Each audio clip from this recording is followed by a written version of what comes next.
Okay, all you really smart people out there, all you really smart horticultural nerds, all you fellow horticultural nerds, tell me what that is. Can you tell me? Here's a finger for scale. You know what it is yet? Anybody? Unfortunately, we can't play the game whereby you guess on the comments, because by the time you do that, you'll already know what it is, because I'm gonna have to tell you what it is. And look at that. What's that? What's that right there? It's that time of year. That's a California poppy. I saw something else interesting. Where did it go? And that right there is a germinating lupine. So the rains are making magic happen here. This is not from the rain, right here. That, my friends, is one of these, which is one of these. Let's walk over here and take a look. Take a look at this. That's a beautiful California Western Madrone right there. This is a tree that I completely cut down. It almost looks like the shoots of a rhododendron, don't they? But anyway, I cut this thing down. It was getting too big. It was blocking that beautiful view off in the distance. So I was like, all right, let's pretend there's a wildfire and we'll just knock it down. It's going to come right back as a bush, and it's beautiful. This one up here I really like, except he's having some struggles on one side. I'm not sure what's going to happen on this one, but we let it go as long as it'll go. But the good news is it is making babies. Those are baby madrones, people. That's what they are right there. 1, 2, 3, 4. Oh, you know what that is? I think that's a manzanita, right? Or that's I don't know. I need to get my glasses on. It's either madrone or manzanita. But these are all the seeds. See the red seeds? So no wonder it's growing here. How many did I count? I can't remember now. But there's a few more. Here's this one, the biggest one, and this one. So you might know, if you know anything about madrones, you know how difficult it is to establish them. No nurseries ever sell them because they rot in the nursery conditions. I'm able to establish them because I know my simple trick. All you got to do is wait for that first rain. Right now it's early December and everything's really wet from the rains. It's going to be raining all week. And go out there and dig up the smallest little madrones you can find. Gosh, well, don't you hate when the exposure gets off on these cameras? I don't know how that happens. Sorry about that. But yeah, you wait until the rains come, and then you go out and get the smallest one you can find. You just pull it up like this, and then we're going to take it up over here.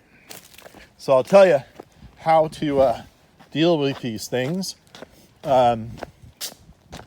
You might want to do a few of them because they're so finicky. 1 might die, 2 might die, 3 might die. You never know how many might die. Look at this one over here while we're at it. I planted these madrones 22 years ago. Look, this one never grew.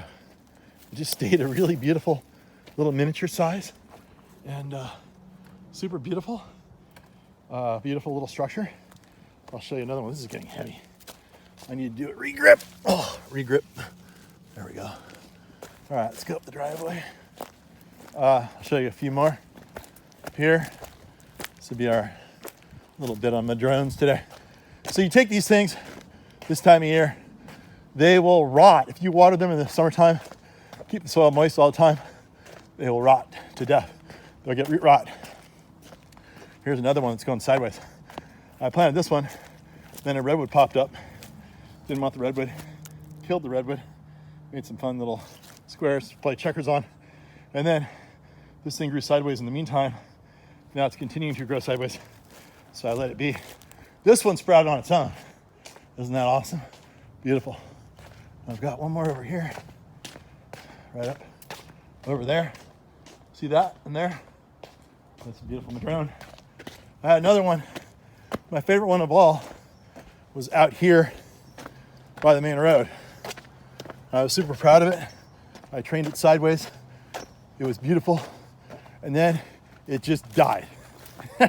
There it is, right there. Look at that beautiful color of the bark or the wood.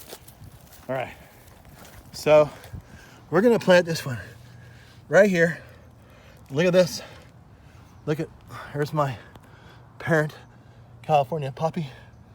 And these are all the baby seeds coming up. There are poppies everywhere. All right, I'm gonna do a quick little cut and I'll show you what to do afterward.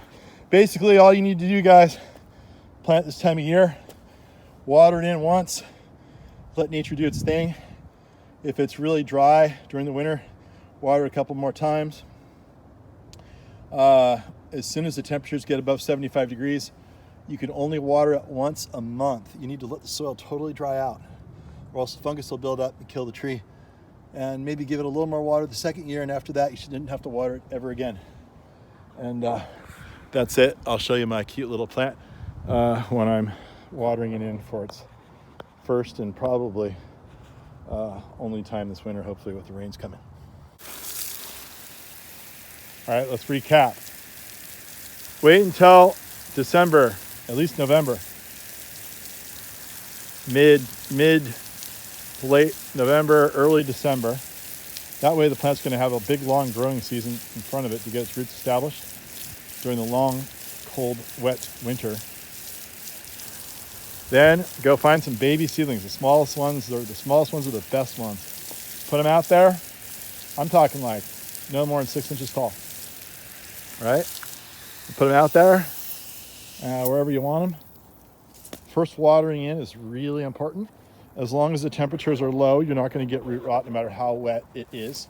These things are from really wet areas, but they're not from areas that get wet all summer long. Temperatures are up, you can only water them once a month. If you don't water them once a month or once every 6 weeks, they're going to die a horrible death. And that would be cruel, and we'd have to punish you for war crimes against plants if that were to happen, if we found out about it.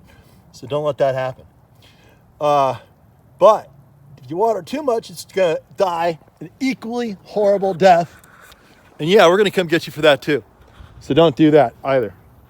You gotta surf the happy middle line, and eventually you get your big madrone. Once that thing gets like 3-4 feet tall and is growing on its own, don't water it ever again. Maybe if there's an extreme drought, just like once during the year. And that's it right there. That's how you establish madrones.